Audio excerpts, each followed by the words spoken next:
రైట్గా breaking news చూస్తున్నాం. విచారణకు పిలిస్తే ఎవరైనా రావాల్సిందే, అలా కాకుండా ఎందుకు పారిపోతున్నారు? ఇక ఎన్టీవీ జర్నలిస్టుల విచారణపై Hyderabad police commissioner city chief Sajjanar స్పందన ఇది. ఎన్టీవీ సీఈఓ ఎక్కడ అంటూ సూటిగా ప్రశ్నించారు ఆయన. విచారణకు రమ్మంటే రావాలని, లేదంటే ఎక్కడున్నా పట్టుకొచ్చి చట్టం ముందు నిలబెడతామని సూటిగా చెప్పారు సజ్జనార్. మహిళల గౌరవం గురించి అంటున్నారు కదా, రాత్రి ఎన్టీవీ దేవి ఇంటికి వెళ్ళి చాలా అసభ్యంగా బిహేవ్ చేశారని ఆమె చెప్తుంది. సీఈఓ ఎన్టీవీ సీఈఓ వాళ్ళ వైఫ్ తోని కూడా చాలా అసభ్యంగా బిహేవ్ చేశారు. ఇది పోలీసింగ్, కరెక్ట్ పోలీసింగ్ అని అనుకుంటున్నారా? అంటే వాళ్ళు ఎందుకు కావాల్సిన వాళ్ళు కాదా? మనం పిలిపిస్తే రావాలి కదా. వాళ్ళు కాకుండా ఈ రోజు ఒక మీ రిపోర్టరు మనం ఎట్లా పోవడానికి, రాత్రి పోవడానికి ప్రయత్నం చేశారు. ఏ ఆధారపైన పోతున్నారు? 5:30 టికెట్ బుక్ చేసి బ్యాంకాక్ పేరుతో వెళ్తున్నారు. కావాల్సింది ఆనే మనకు కోఆపరేట్ చేయాలి కదా. చేయకుండా ఎందుకు పారిపోతున్నారు? ఎందుకు పోతున్నారు? మనం అలాంటి ఉన్నప్పుడు ఆయన ఇంటికి పోయినప్పుడు వాళ్ళు ఎందుకు మనకు కావాల్సిన వాడు వస్తానని చెప్పి వెళ్ళిపోయారు. ఎక్కడికి వెళ్ళిపోయారు అని ఈ రోజు కూడా పతా లేదు. ఎందుకు? చట్టం ముందు రండి కదా, చట్టం ఫేస్ చేయండి కదా, అధికారం ముందు రండి. ఇన్వెస్టిగేటింగ్ సహకరించండి. ఎందుకు పారిపోతున్నారు? ఏం కావాల్సింటే తీసుకొస్తారండి, చట్టంలో ఉంది.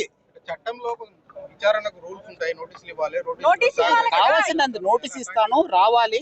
వచ్చినప్పుడు మనకు పోతాను, ఇన్వెస్టిగేషన్ ఏం ఆధారం ఉంది దాని ప్రకారం చేస్తాను. అట్లా ఏం లేదు, కావాల్సిన వాళ్ళు రావాలి, తీసుకొస్తాను. ఏముంది చట్టం? వాళ్ళ ఇంటి పైన వాళ్ళ వైఫ్ లని, ఇటు దేవి యాంకర్ ఇంటి పైన అట్లా దాడి చేయొచ్చు. దేవి వస్తానని చెప్పి, దేవి వచ్చి అని చెప్పి ఎక్కడ పగలు కొట్టాను చెప్పండి, చూపించండి. వస్తానని చెప్పి సెల్ స్విచ్ ఆఫ్ చేసుకుని వెళ్ళిపోతే ఎట్లా? కావాలి కదా. మీరు కరెక్ట్ ఉంటే రండి, ఇన్వెస్టిగేషన్ కి సహకరించండి. మీరు తప్పు చేయకపోతే ఎందుకండి భయము? ఎందుకు భయము? మహిళా ఆఫీసర్ని ఇట్లా పరిస్తారా? ఏం ఆధారం ఉంటుంది మీ దగ్గర? వాళ్ళు ఎట్లా జీవించాలి? వాళ్ళ కుటుంబంలో ఎంత పరిస్థితి?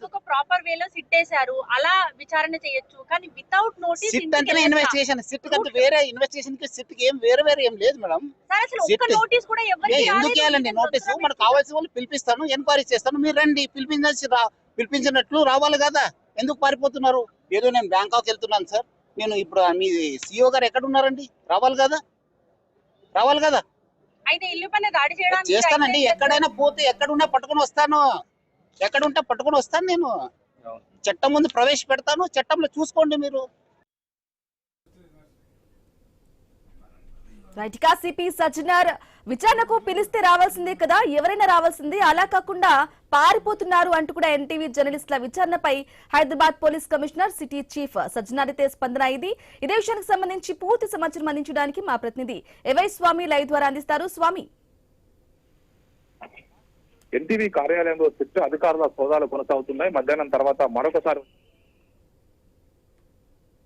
అధికారులు వారి లోపల ఉన్నటువంటి సిపిఓ పాటు ఇతర మమ్మల్ని ఒకవైపు వేధిస్తారు అంటున్నప్పటికీ కూడా ఒకవైపు ఈ విషయంలో కొద్దిసేపటి క్రితం స్పందించినటువంటి హైదరాబాద్ సిపి సజ్జనారు ఘాటుగా స్పందించారు. మీరు ఎలాంటి తప్పు చేయకపోతే వచ్చి విచారణకు సహకరించాల్సిందిగా కూడా వారు ఒకవైపు చూస్తున్నారు. ఒకవైపు మహిళా అధికారులను ఏ ఆధారాలతోటి ఈ వార్తలు ప్రచురించారు, వాళ్ళ వ్యక్తిత్వాన్ని ఏ విధంగా హననం చేస్తారు, వారికి ఎలాంటి ఆధారాలతో ఈ వార్తలు రాశారు, వారు ఏ విధంగా జీవించాలి అని చెప్పేసి కూడా ఘాటుగానే వైపు హైదరాబాద్ సిపి సజ్జనారు స్పందించారు. ఈరోజు హైదరాబాద్ ఎగ్జిబిషన్ గ్రౌండ్లో ఒకవైపు ప్రజా పోలీసు, సైబర్ భద్రత, మహిళల రక్షణకు సంబంధించి వివిధ రకాల స్టాళ్లను ఎగ్జిబిషన్ గ్రౌండ్లో ప్రారంభించిన అనంతరం ఆయన మీడియాతో మాట్లాడారు.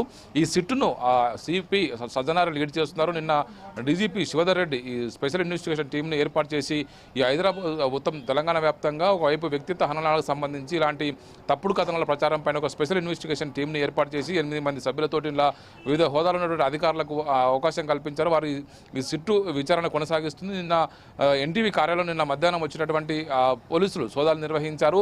ఈ వార్తలకు సంబంధించినటువంటి ఏదైతే ఇష్యూ జరిగిందో దానికి సంబంధించినటువంటి స్టేట్మెంట్ రికార్డ్ చేసుకొని పోయారు.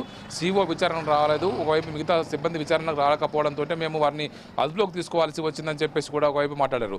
అయితే ఈరోజు సిసిఎస్ కార్యాలయంలో ఇన్పుట్ ఎడిటర్ దొంతు రమేష్, అదేవిధంగా ఇటు CM reporter Paripoornachari, secretary reporter Sudheer ముగ్గురిని విచారణకు విచారించి పిలిచినటువంటి సిబ్బంది పోలీస్ CCS అధికారులు ఇందులో పరిపూర్ణచారిని విడుదల చేశారు. పరిపూర్ణచారి ఆ వార్త ప్రసారమైన రోజు హైదరాబాద్లో లేరు. ఆయన అయ్యప్ప స్వామి మాల వేసుకొని శబరిమల దర్శనం కోసం వెళ్లారు. 2-3 రోజులు లేని కారణంగా ఆయనకు సంబంధం లేకుండా వార్త ప్రసారమైందని చెప్పేసి ధృవీకరించుకున్నటువంటి పోలీసు అధికారులు సిట్టు బృందం సభ్యులు ఆయనను వదిలిపెట్టారు. మిగతా ఇద్దరిని రిమాండ్కు తరలించే అవకాశం ఉన్నట్టుగా తెలుస్తుంది. ఆయన అరెస్ట్ చూపించి రిమాండ్ తరలించే అవకాశం తెలుస్తుంది. దీనికి సంబంధించి ఇప్పటికే ఒకవైపు పోలీసు సిబ్బంది ఏర్పాటు కూడా చేసుకున్నట్టుగా కూడా మనకు సమాచారం అందుతుంది.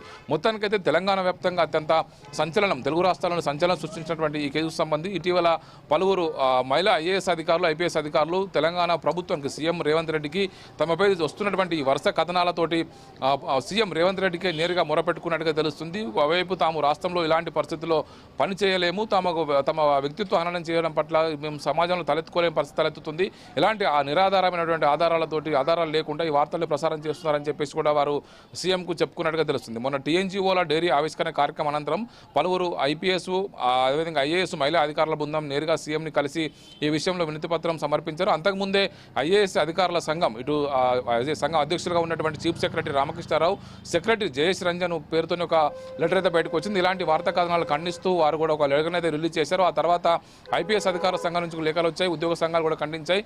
కానీ ఆ తర్వాత ఒకవైపు IAS అధికారుల సంఘం సెక్రటరీగా ఉన్నటువంటి జయేష్ రంజన్ ఇచ్చిన ఫిర్యాదుతోని FIR నమోదు చేశారు. ఈ FIRలో 9 ఒకవైపు సంస్థలపైన, మరోవైపు 30-40 మంది హ్యాండ్లర్స్, సోషల్ మీడియా హ్యాండ్లర్స్ పైన కూడా కేసులు నమోదు చేసి విచారణ కొనసాగిస్తూ ఇందులో పలు యూట్యూబ్ సంస్థలు, ఛానళ్లు, ఒకవైపు శాటిలైట్ ఛానల్స్ కూడా ఉన్నట్టుగా మనకు ఇందులో స్పష్టంగా పేర్కొన్నారు. ఈ FIRలో A1గా ఉన్నటువంటి NTVలో యాజమాన్యము, ఎడిటోరియల్ సిబ్బంది, అదేవిధంగా ఇటు రిపోర్టర్స్, యాంకర్స్ అందరి పేరును కూడా FIRలో పెట్టడం జరిగింది. దీనిలో ప్రమేయం ఉన్నటువంటి వ్యక్తుల యొక్క విషయాల్ని పూర్తి స్థాయిలో విచారించడం కోసమే సిట్టు విచారణ కొనసాగిస్తుంది. మరిన్ని ఆధారాలు సేకరించి దీనికి సంబంధించినటువంటి పూర్తి కేసును మరింత పకడ్బందీ చేయడం కోసం వారు ప్రయత్నం చేస్తున్నట్టుగా మనకు స్పష్టంగా అర్థమవుతుంది. ఒకవైపు మేనేజ్మెంట్ విషయంలో కావచ్చు, జర్నలిస్టుల విషయంలో వారు వార్త ఎక్కడి నుంచి వచ్చింది, ఎవరి అనుమతితోని, ప్రోద్బలంతో ఈ వార్తను తయారు చేసి, ఎడిటింగ్ చేసి ఒకవైపు రాసి ప్రసారం చేశారన్న విషయంలో కూడా అన్ని రకాల కోణాల్లో పోలీసులు అయితే ఆధారాలు అయితే సేకరిస్తున్నారు.